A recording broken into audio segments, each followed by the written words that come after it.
Discovering Asian dramas back in 2018 was an enlightening moment for me, and I've never looked back. I enjoy talking about them just as much as watching them. So much so that I decided to create a podcast with a heavier focus on Chinese dramas, but passing through Korean, Japanese, Thai, and Filipino dramas. Welcome to the Tea and Soju Asian Drama Podcast, your corner for drama talking.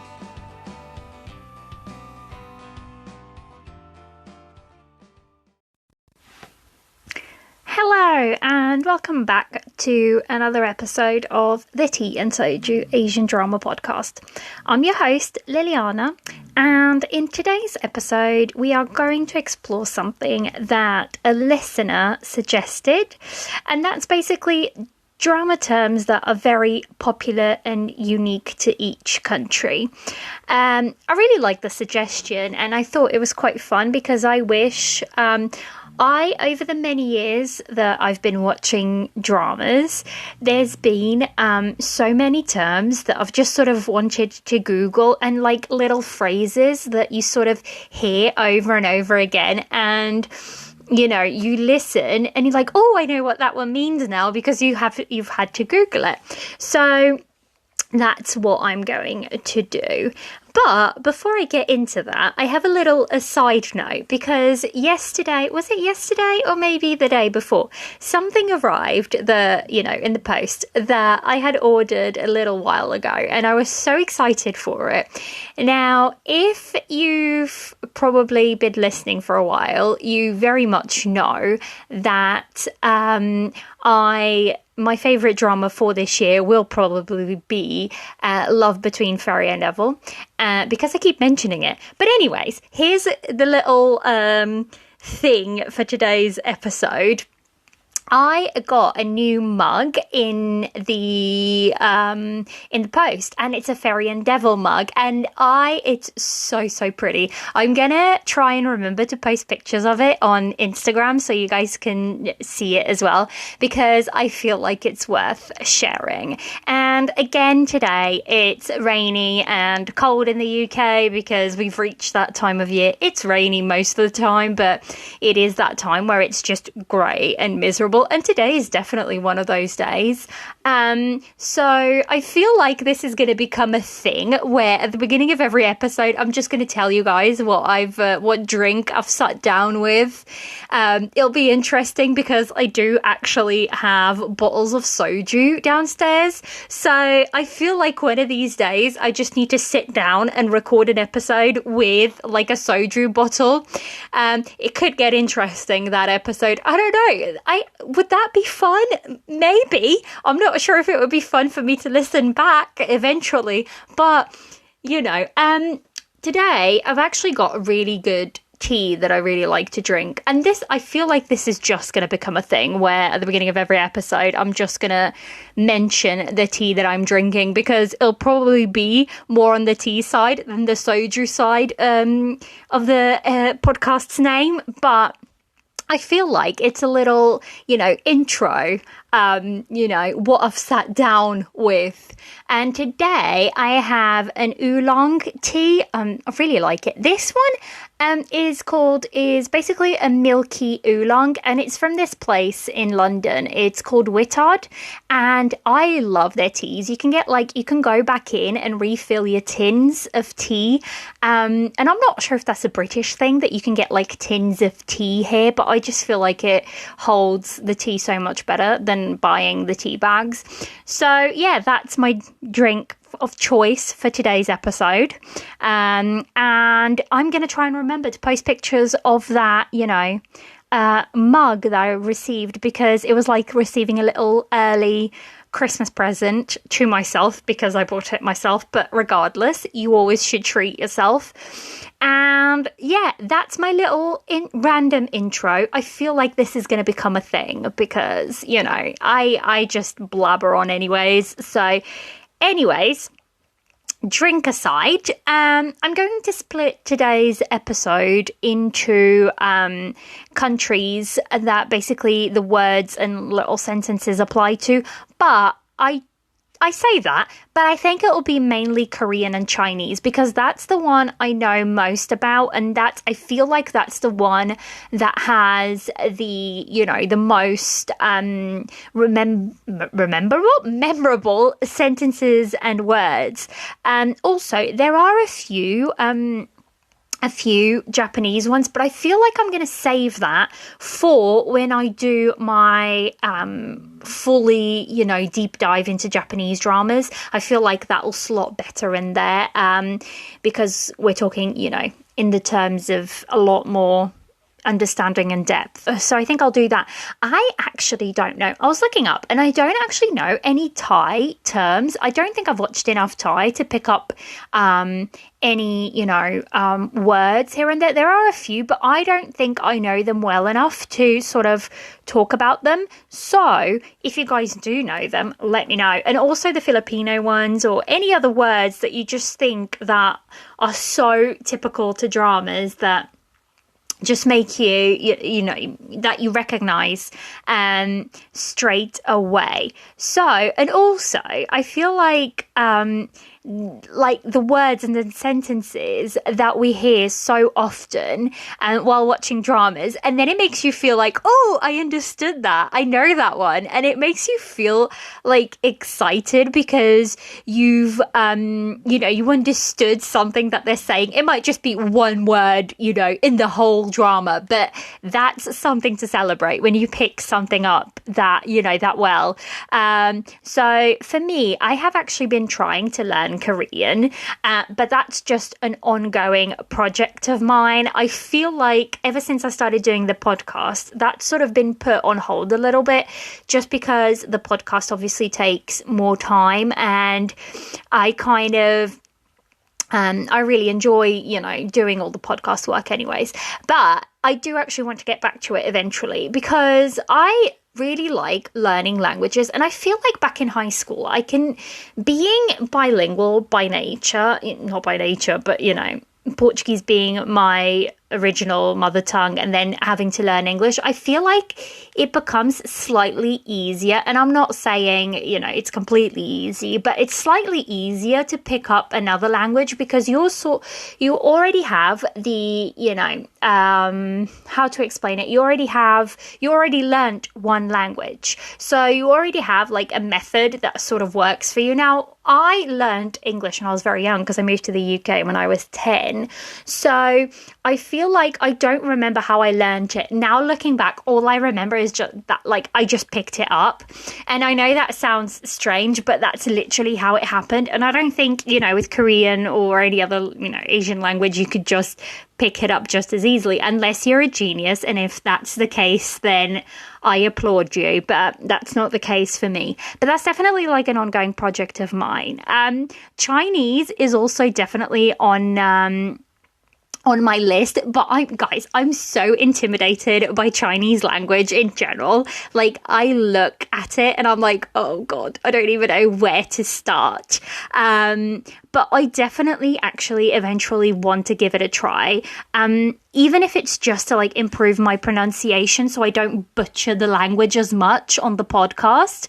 But I do feel like if I keep doing the podcast for a long time, I'll be curious to listen in the future, and by the future I mean a good few years time, and see like if my pronunciation has actually improved at all while doing the podcast, and just by nature just saying words out loud that I hear in the dramas. It might not be, but I definitely want to one day I'll just basically get the courage and sit down and start learning it. And I think once you start, it'll be so, it's hard. I think the starting is the easier part because you get excited about it. But then like once you actually get into it, I think that's, the perseverance side of it. I think that's the harder side. But yeah, I've gone a little bit off topic now. You've listened enough by now. I don't stay on topic half the time. But anyways, in this episode, I'll just go through some specific terms you might hear other fans say, and like just a couple of common abbreviations that you might see written down. But yeah. Now, the little quick disclaimers of mine. I can't remember all the words. These are just some that I use and I've sort of like compiled them. Also, as ever, my pronunciation may be slightly off, but I'll try my best not to butcher whatever words I'm trying to say. And lastly, for this intro, which is getting slightly long, but I feel like my intros get longer every episode, I just want to give out a shout out to all my friends on the Discord server, because they helped put this list together by making the word suggestions. So a shout out and a thank you to them on the beginning of this episode. So let's jump right into it. And let's start with Korean, because I feel like that's the one that I had so many that, I could choose from, because I feel like for me, when I started Korean, I feel like is easier on the ear. It feels like a more melodic language, if that makes sense. At least to me. Like, to me, that's what, when I hear Korean, it feels like a very melodic language, and it just kind of flows really nicely. So I don't know if that makes any sense to anybody, but I'm hoping it does. So the first words that I sort of wrote down were Oppa and Nuna. Now, these are words used basically if it means, the meaning of them is basically older brother and older sister. Oppa being the older brother and Nuna being the older sister. But these aren't necessarily just used when you are referring to like actual blood brother or sister. They can be used by a girl who has a male friend who is older than her. Then often she will call him Oppa. And the same goes for a young male who has an older female friend, then they will call them Nuna. Now, that's just like terms, and also most of these words that I'll be mentioning today, they are in your casual. So when you're in Korean, you don't need to know too much about this if you aren't learning the language, but Korean, there is two different sets of Korean in a sense. There is a polite formal and there is a like more casual language that you use with friends and, just family and things like that. So most of these are terms that you use, casually, like with casual language, as opposed to in a more formal setting. So yeah, and also a little term here, whenever you hear the term Nuna romance, what it basically means is that it's a drama that has the plot point, the main, romance plot point is a older female with a younger male. That's basically all it is. It's, that's what it's referring to. So, as you have the same way you have Oppa and Nuna, you have Uni, which is basically what a younger female would call an older female, and you have Hyung, which is what a younger male would call an older male. And these actually, that's actually, you'll hear this in K-pop as well, because you'll hear about the Hyung line, which is basically the older members in the group. And then they will also have the maknae line. And the maknae line is basically the younger line. Maknaes are known to be the younger people in the group. Now, all of these terms are basically one version or another, the female version or the male version of a younger brother or a younger sister or an older brother or an older sister. But these will be used interchangeably between friends as well. So they're not just for blood relations, which I just find so cool that there's something in like the Korean language that you can call your friends that isn't like, I can't find, you know, anything in the English language, so please help me out if there is. Like, there isn't, you know, you wouldn't just call, sister this or sister that. Do you know what I mean? So I find it fascinating, and I just love that there's like words to express that relationship that, you know, go a little bit above a sister or brother, or, you know, not a sister or brother, that there's like a word for, you know, friends, or that you just respectfully call your older friends. So you'll hear those terms all the time, like literally all the time. I'm pretty sure every single drama will have them. Every single, you know, you'll see them in movies. They're just terms that are used constantly throughout, you know, whether it be K-pop, whether it be K-dramas, whether it'll be, I think, people, you know, in daily lives. They're just terms that are very often used. And I think it was one of the very first terms that I learned is like your oppas, because I think, you know, you kind of come to know the word oppa very often. So yeah, that's for that. And I jotted down some words that are basically work terms. Also, my dog is being so loud today. I don't know if you guys can hear that. He literally, I don't know, he was downstairs, and every time I come upstairs and I sit down and I start to record, he decides he wants to come upstairs too and make some noise. So if you hear that in the background, that's what those noises are. He's just being himself. But, you know, I'll leave him in. He wants to join in. He wants to be part of the podcast as well. So I can't say no to his face.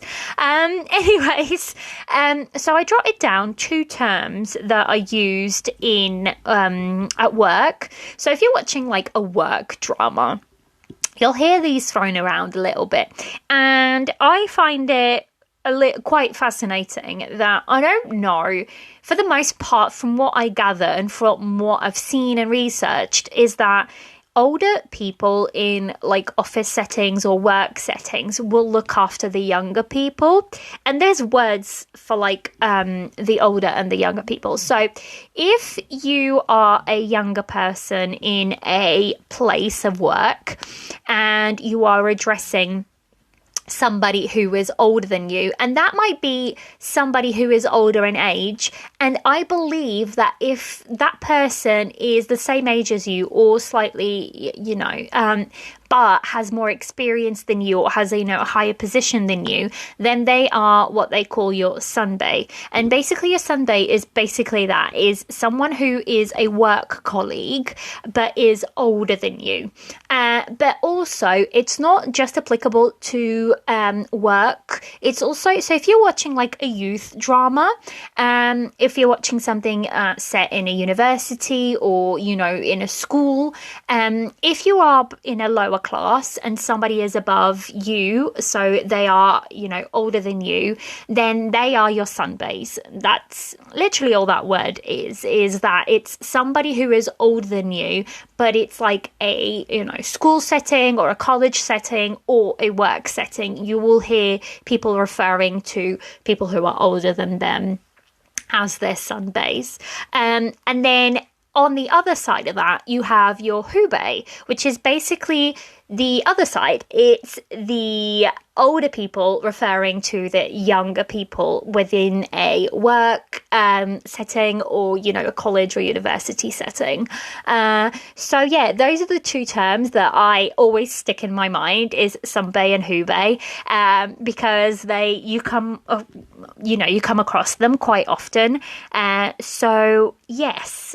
So for the next little bit, I have just some drama genres which we wouldn't necessarily translate into English, so they tend to stay as they are. in well, they're not written in Korean, but you know what I mean. So the first one would be Joseon. Like if a drama is a Joseon drama or set in Joseon, it's basically a time period in Korean history.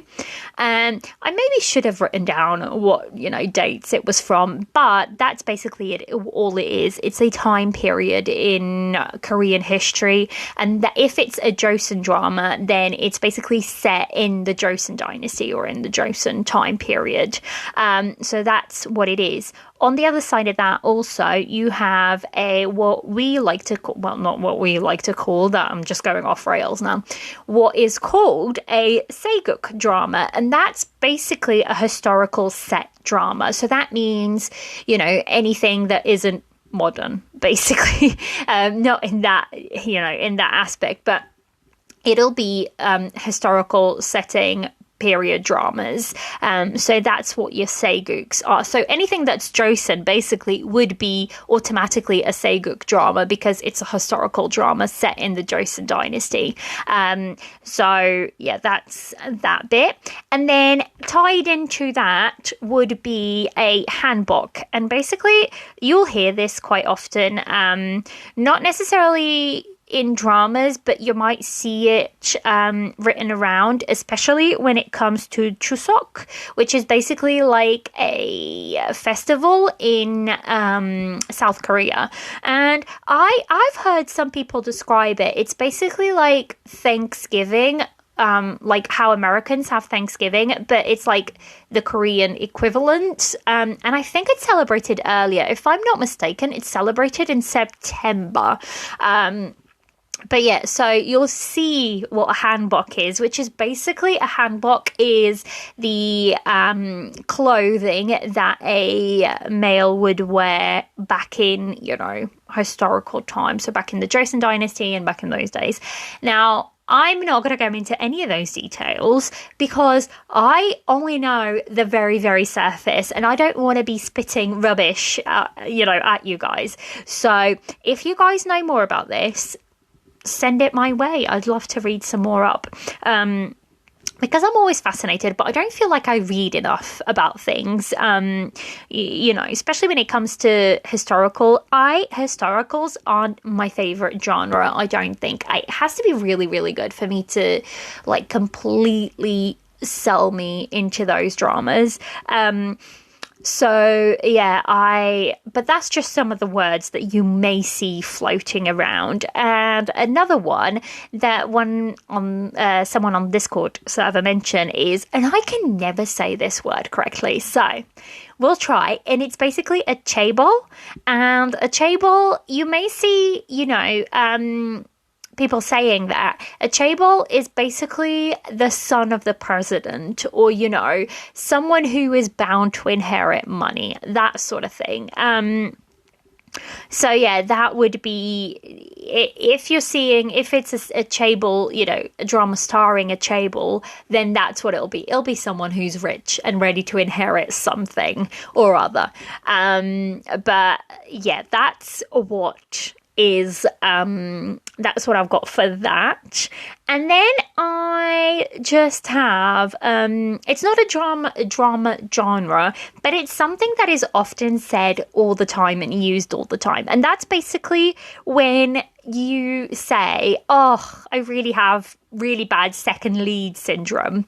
And that is basically when you're watching a drama and you know how it's like pitched to you as female lead, male lead, and then, your second male lead and your second female lead. Now, if you say I have really bad second lead syndrome, it means that basically the second lead male, whether it be the male or the female, is basically overshadowing the male lead for you. So basically what you want is, either your male lead or your female lead to end up with the second male lead or the second female lead, as opposed to ending up with, your male lead or your female lead.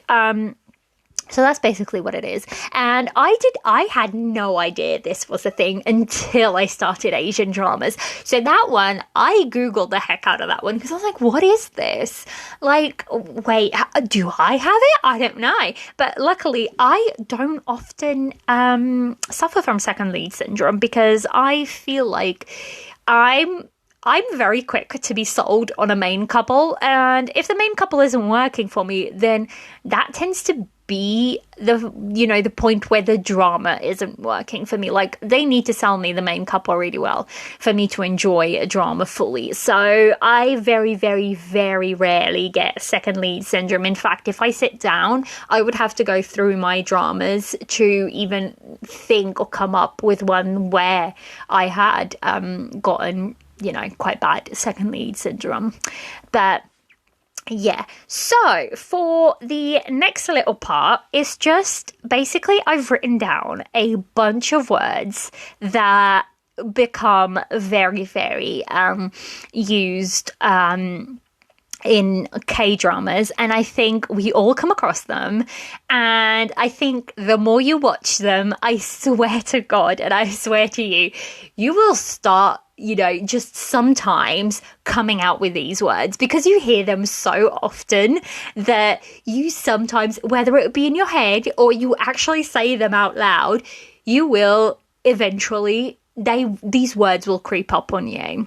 And so I really should have I didn't really put them in the right order, but I'm gonna put them, organize them. And the first one is like your common hello. Now, when I tell you, it took me so long to learn how to say hello in Korean because it's a really long word. In English, it's just hello, and it's so simple. But in Korean is 안녕하세요, and that is hello, and that is actually in the formal. Because I know in casual, most of it will just be like 안녕. But if you want to say the whole word, it's 안녕하세요. And that is, I swear to God, sometimes you will hear this one often and often because it's just your typical formal greeting, so you will hear this one. These are one of the words that you will start to pick up, or you probably already have. And in comparison to that, also there is the one that I think sticks to me as well is 감사합니다, and that's thank you, and you'll hear this all the time. There is also another one which I think is pronounced 고마워, which is basically your informal version of 감사합니다. And 감사합니다 is basically just like if you're saying it to someone who's older or in a more respectful setting, that's like your formal way of saying it, I think. But then there is ones that I think we all learn from Korean dramas, and it kind of stays with us. And one of them is when you go, 아이고. And I think everybody learns the 아이고, because that is literally said in every single drama, especially by like the old ajumas. Now the ajuma is basically like the older, aunt that you would have, and you'd have them like, it can be, your neighbors or anything like that. But I'm not even going to attempt to get into that, down that rabbit, because we would be here all day. But yeah, so the 아이고 is basically like used to express shock or frustration or confusion. So you'll hear this come up all the time in Korean dramas when a character will just go 아이고, and they'll do it like in different tones and in different expressions to convey different emotions, and I just love it that there's just like one word and that you'll hear so much within that word. I find the Korean language fascinating. I really, really do. And there's just so much nuance to it. Another word that I put down for my common used terms is the 어머. And that's like, I think when you say, oh my God, or, you know, again, like the Igor, you know, when you're shocked or something like that, you go, Omo, Omo. And like, they will always say it, use it in so many different ways within the Korean language. And I guarantee, look out for it. I bet this was probably one of the very first words that as a Korean drama watcher you picked up was the omo, omo. Because, and you have to say it in that tone. Like, I don't think I can say it in any other tone other than the omo, omo. Because it's like, it's always as I hear it. So yeah, that's another one. And then, now, we've come to one where if you're a rom-com enjoyer or rom-com watcher, you will know this word off by heart, because I guarantee you it'll be said in every single romance drama in the Korean Korean library of dramas. And if it isn't, then it ain't a romance drama. That's all I'm saying. And that is the word 사랑해요, and that's I love you. So that's one of those words that you will hear often. And not often, but you will hear it every single drama that is, you know, that involves romance or anything like that. And on the other hand, you also have 좋아요, which is I like you, basically. So those are the two ones that you don't even need to read the subtitle. Like, you know that's the confession that you've been waiting for 12 episodes. So yeah, those are words that I've really picked up. And then just three other ones that I really have to mention, and one of them is 하지마. And you have to, I don't know why I have to say it in that tone, but basically it means don't do that or stop it. And you see this all the time. 하지마. And it's basically just like, just stop it. It's really funny because you see it even more like with K-pop, and I'm thinking specifically of, now I'm a BTS fan, and this, as soon as I hear that 하지마, I basically remember, and it's a clip between Yoongi and Tae, and they're on stage, and I don't even hear, because you can't hear him saying it, but you just look at his face and you know he's turning to Tae and be like, 하지마.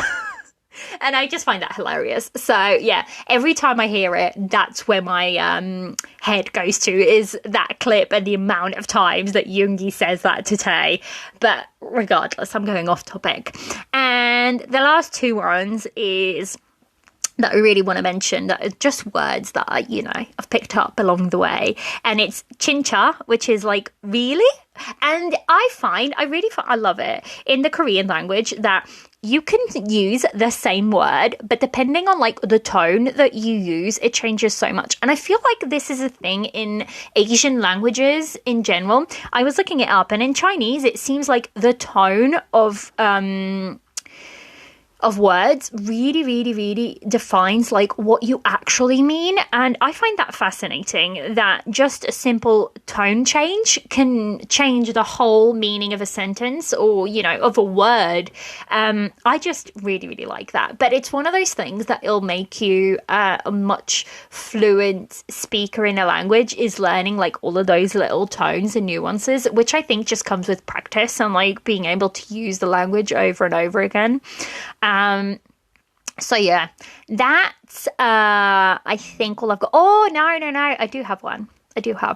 And one is like that you'll hear, and it's actually a name of a few podcasts around, and it's 대박, and it's basically like, it can be used for so many things. Like when somebody's telling you something and you don't quite believe it, you go 대박, like, as but you can also use it for, that's cool or something like that, and you go 대박, so it can mean so many different things. But you'll definitely pick those up.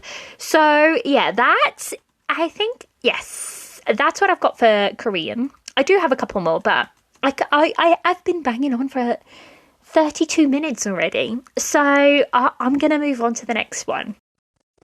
So for the next part, I wanted to talk about some general word abbreviations. And this is basically when you are reading comments. Some people might abbreviate a lot of things. One of the common ones would be something like crash landing on you, which is often just referred to as CLOI, which is basically just every first letter of every word in the title. And you will often see, Crash Landing on You referred to as CLOI, or other dramas in general just referred by their abbreviated titles. I think it's literally just because some titles are really, really long.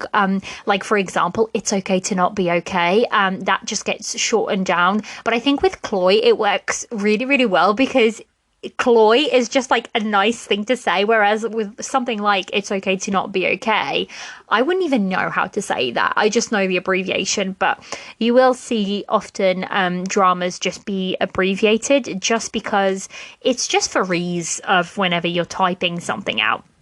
So some ones, and these apply to both, Korean, Chinese, to several countries in general. I don't know if they're used in the West because I never really looked when I was watching Western shows. I never really looked for, written content about them. So, or, fandoms. So I'm not sure if it's something that is also used in the West, but here we are. So the first one that I've got is OTP, and that basically stands for One True Pairing. So that's what that one is. It's pretty self-explanatory, it's basically the one main couple, the ones that are destined to be together. So that's your OTP. And then similarly, I think this is more used in Chinese dramas as opposed to, within Korean dramas or anything like that. And that's CP, and that's basically just shortened down for couple. That's all that is. And then you have FL, which is female lead, ML, male lead. And similarly, you also have SML, which is second male lead, and SFL, second female lead. You will often also see BL, which is for boys love. That's just the genre it's from. Or GL, which is girls love.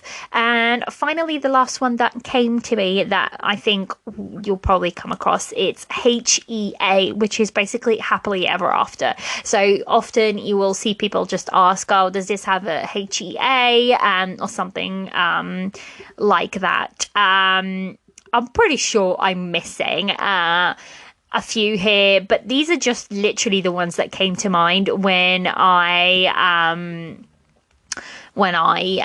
sat down to write down my notes for this episode. So that's what I went on.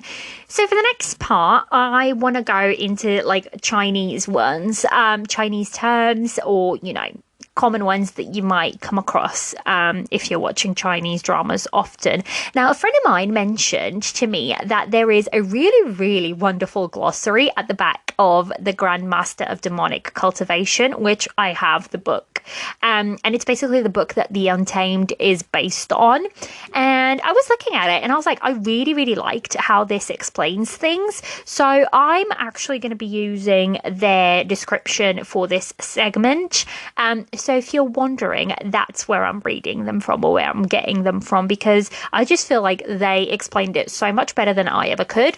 So and I think I'm a little bit more familiar with the Korean terms than I am with the Chinese ones, because although I probably watch slightly more Chinese than I do Korean, I don't know, it'll be interesting. Maybe this year I think that may be true, but for a really long time I didn't watch that much Chinese, even though it was what I started watching initially.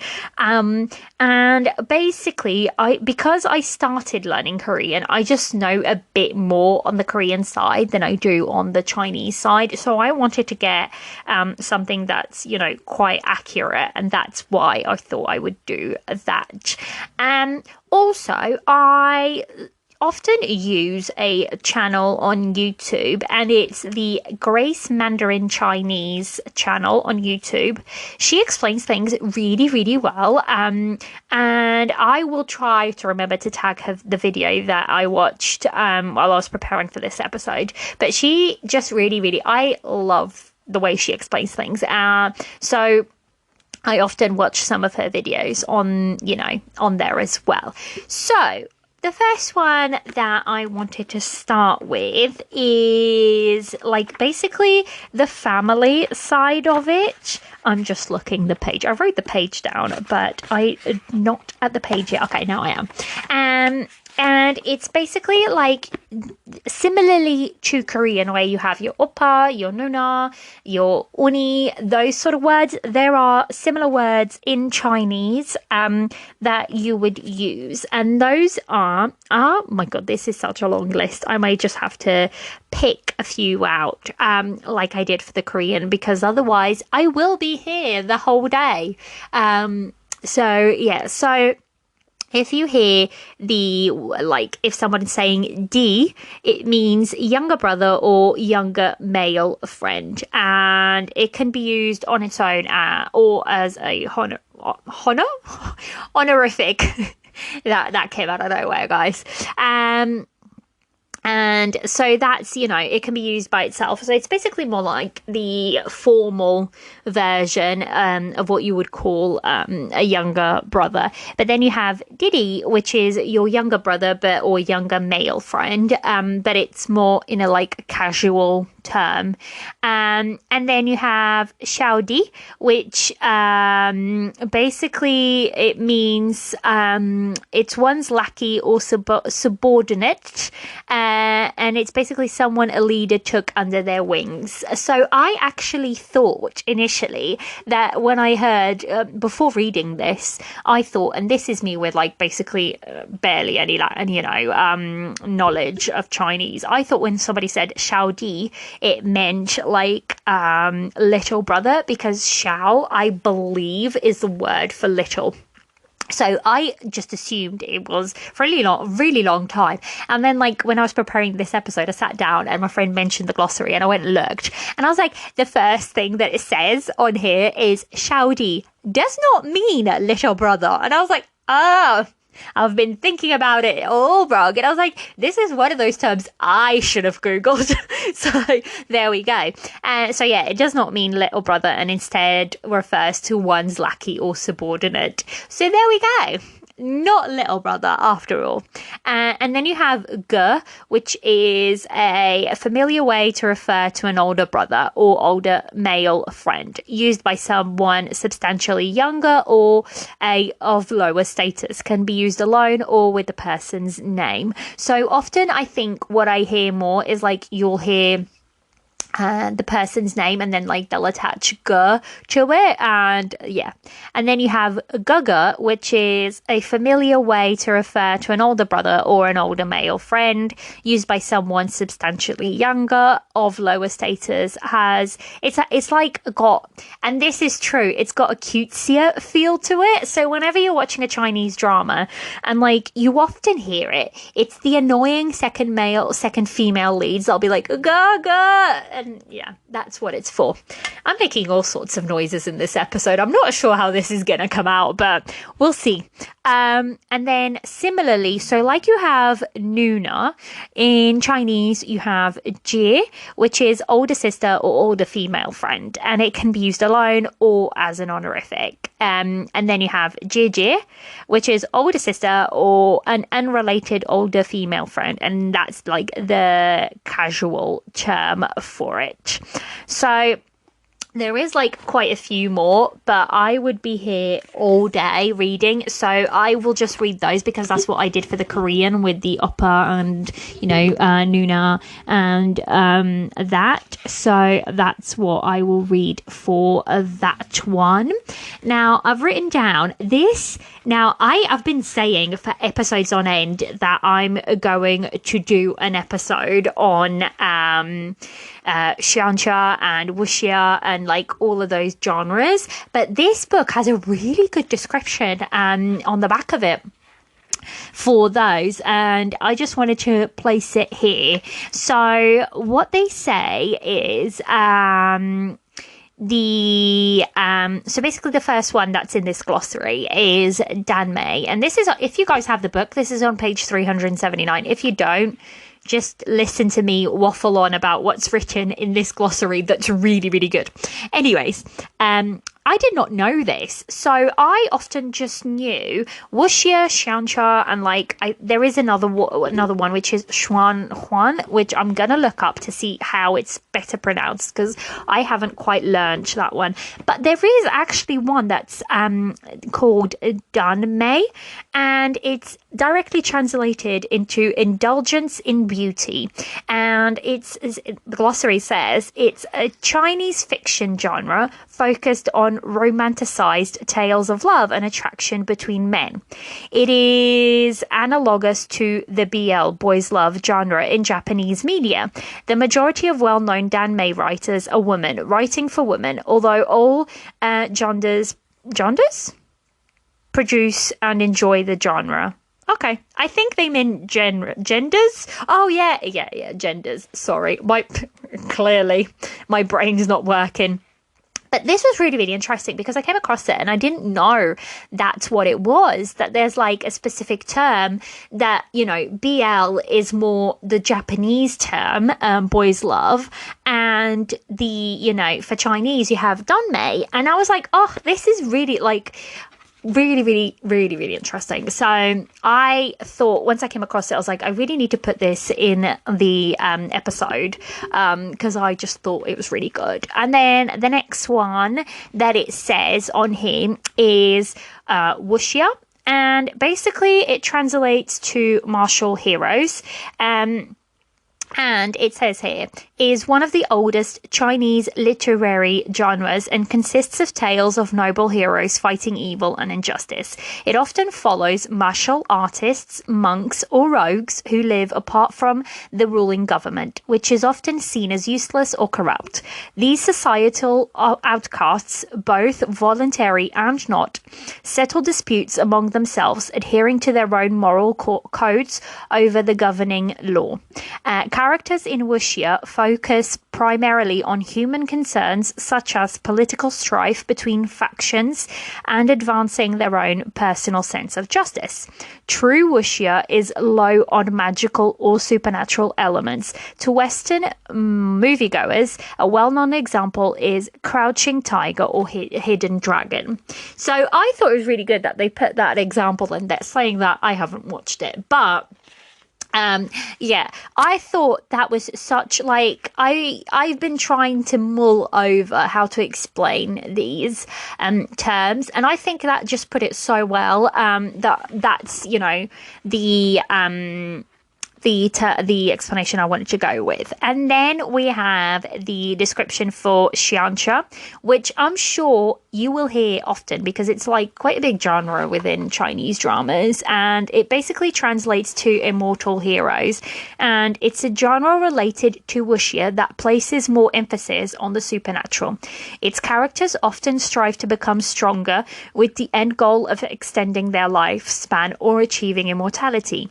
Xianxia heavily features Taoist themes, while cultivation and the pursuit of immortality are both genre requirements. If these are not the story's central focus, it is not xianxia.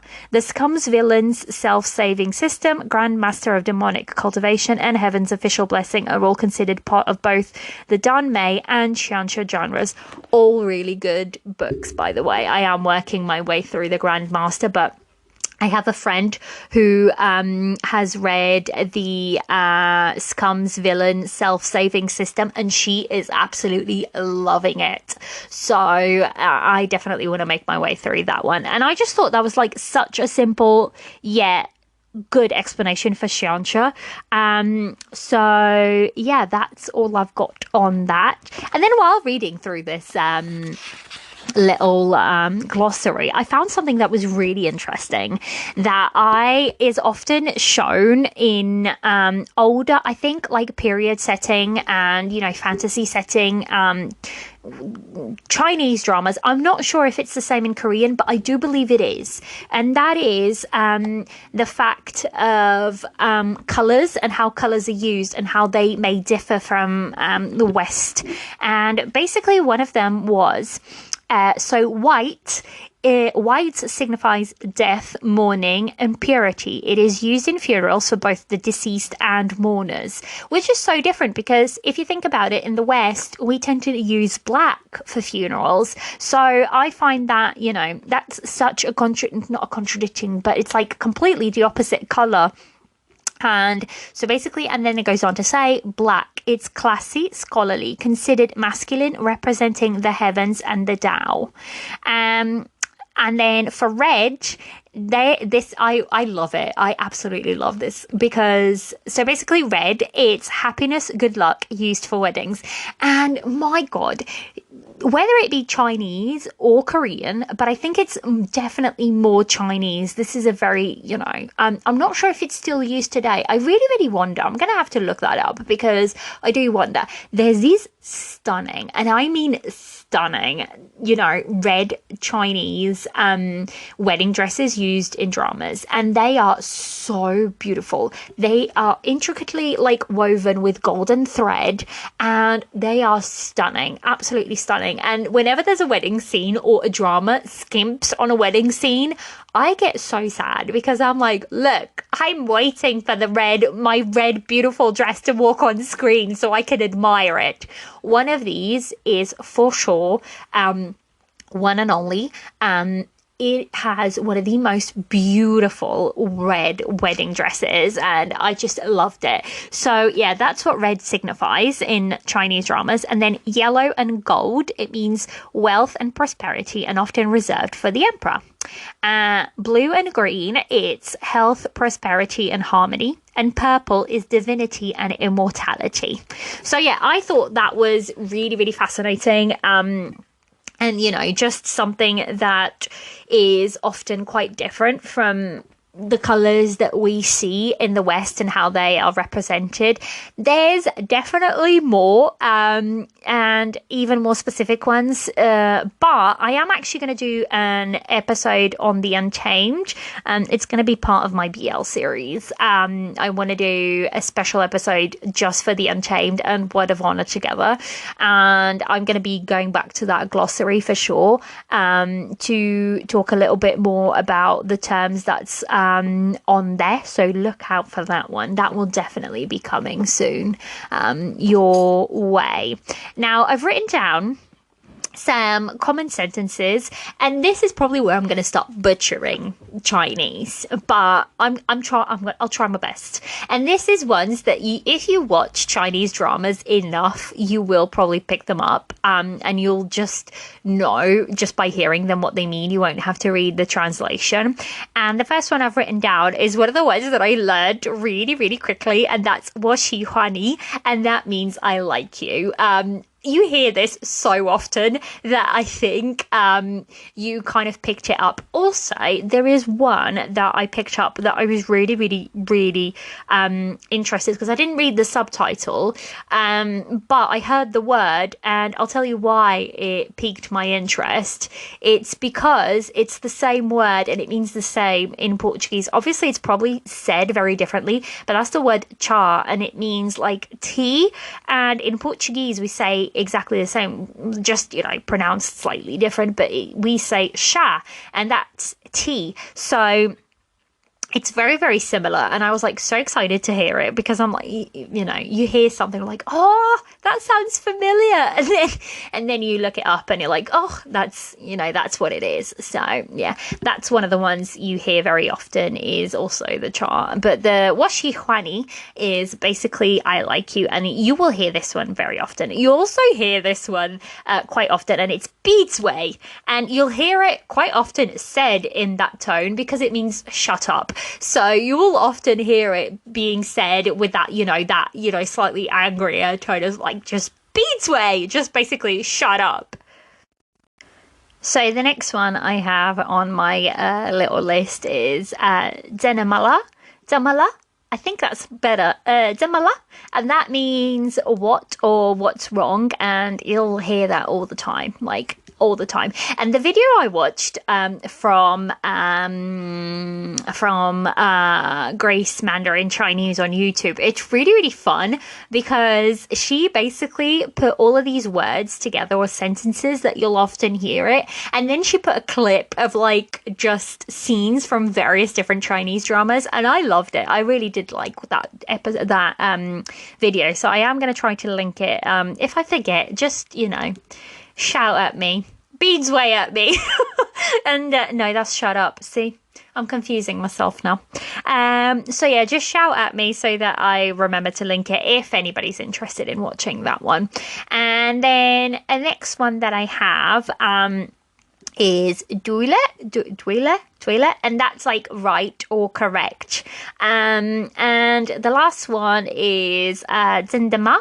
And that's really. So, it's the equivalent to 진짜 in Korean. So I feel like I've butchered this, Chinese and Korean enough that I'm not gonna go into any other ones. That's all the ones I've got written down. I thought this was just, a fun little episode. But I wonder what words, just to wrap up the episode, like my little question of the episode, wrap up, what words do you pick up from dramas that stick with you, that you're like, you find yourself almost using, or even just using, like, your omo, or, your aigo, or, whatever that may be, please send them my way, because I'd be really interested to see. I do, oh my God, the amount of times that I say omo, or aigo, because it's just words that we hear so often that they kind of become part of our vocabulary. I can't talk now. See? It's the end of a Tuesday, and my vocabulary is gone out the window, clearly. But yeah, I hope you liked this one. This one was a bit of a wild card episode, I think. But it was a fun suggestion, and I had a really fun time with the Discord people just coming up with words to use, and words that we initially didn't really know. And we sort of picked up as we've watched more dramas in our little drama journey. So yeah, I find it fascinating because we watch something and we hear something and it makes us curious to learn it, and I find that a really good gift that dramas gives us. And whenever you're watching something in a different language and it piques your interest enough to Google it or to search for it, and it means that you've learned something new, I just find that that's so what's the word I'm looking for? It's fun, but it's also, it means it'll leave you with a lasting impression of whether that be that drama or that word or that language. So that's all I've got for this week's episode. I hope you've had fun listening to it, and all my attempts at not butchering either Korean or Chinese, but I'm pretty sure I probably have. But here we go. We keep trying our best, and that's all we can do. So we shall be back. Well, I'll be back next week. I'm hoping you'll be back too next week for another episode. I hope you like this one, and see you next time. This has been another episode of the Tea and Soju Asian Drama Podcast. I'm your host, Liliana, and you can come and chat to me on Instagram at Tea and Soju Pod, all one word, and on Twitter, tea_soju_pod. You can also email me at teandsojupodcast@gmail.com. Lastly, if you enjoy this podcast, please help by rating and reviewing wherever you listen to help others find this drama corner. I'll leave everything linked in the description notes. See you next time for more Asian drama chatter.